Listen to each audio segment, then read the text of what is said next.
So, like I said, we rely on planning and prioritization to be able to make our decisions. So we're going through a process right now of, like I said, we're still thinking about the post-fire environment.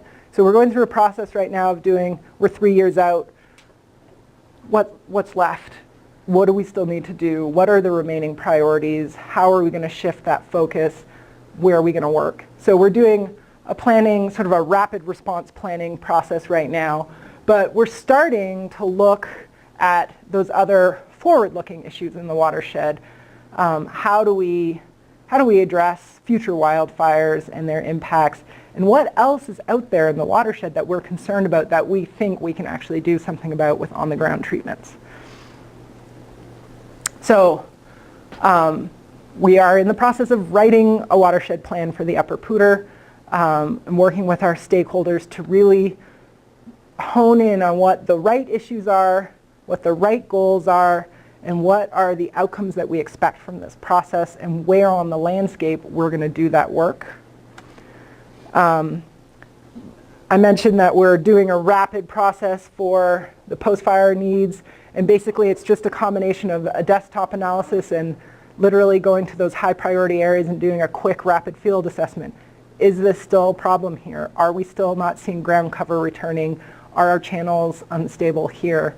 And then making an assessment of whether there's any areas that are still problematic. One of the big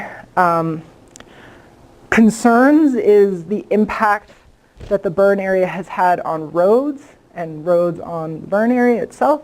So that might be a future area of work for us, is some of our unpaved roads the creeks have basically decided to go back into the roads because that's probably where they were originally anyways. And then how that erosion and that change has created more erosion or other surface runoff problems. So that's what we're looking at right now. We've been in the field for the past couple months doing these rapid assessments, couple weeks, and hoping by January to have the next list of where we're going to be working, if anywhere, on the post-fire environment. But like I said, one of the things that I'm excited about is starting to think not about the High Park fire and about other issues in the watershed. So we've been working with the stakeholders trying to define what that is. What are some of our highest priority watershed values? Which ones do we think are at threat, and what are they at threat from? So we've been going through this process, and probably none of the things that came up as concerns or values would be a huge surprise to any of you. I don't know. If you had to name a few things that you thought were either a value or a threat in the watershed, what would you say? I think we want drinking water. Mm-hmm. So, trout habitat. Mm-hmm. Oh, sorry. So drinking water was one, and trout habitat was another value that we'd want to protect. Does anyone have any other thoughts on? Recreation. Recreation, definitely important. Huge component of our economy and why people like living here. What about threats?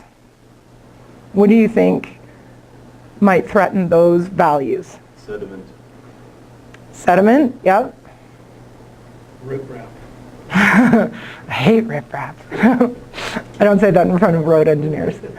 Actually, I do, but anything else? Invasive species. Invasive species, definitely a big problem in our watershed. Wildfires, of course, are still coming up as a major concern for people. And certainly since 2013, people are really worried about floods. We kind of got off almost scot-free on the Poudre side of the watershed with that flood event. But it has definitely raised the bar about thinking about whether we're ready and what would be the impacts in our watershed if we had that kind of flood event on our side of the watershed fence. Sorry, this got a little bit cut off, but basically what you just articulated are more or less the exact same things that our stakeholders have already articulated, that we put it in somewhat fancier language, but basically having a river that can function is one of the watershed values that we want to protect. Maintaining healthy upland habitat, so having a forest that is diverse, that has that mosaic, that provides habitat for a wide range of biodiversity. Those are also really important watershed values. Maintaining our drinking water supply. And then we have this somewhat catch-all for cultural values. The things that are the touchy-feely parts that we get from the watershed. It's a place of respite, of our own personal restoration. It's where we live, and so we have strong emotional attachments to it. And then we went through a process of talking about, well, what does that mean? Like, what are those goals or those watersheds values actually mean? And then what we thought were the primary risks to those values. So that's kind of where our conversation is right now, and we're starting to do the process of like, okay, these are our goals and threats. Where are those values, where do they actually lie in our watershed, and where do we overlay the greatest risks to those values? And that process is how we define literally on the landscape where we could potentially do restoration work to address, protect, and restore vis-a-vis those issues. So that's an ongoing process, and as much as I called the post-fire portion rapid, this is also going, just by nature of our funding, is also going to be faster than I would maybe hope for. But by year's end, not this year's end, sorry, next year's end, we're hoping to have one plan that will articulate all of those values and threats and identify high priority areas on the landscape and potential treatments for those threats and issues.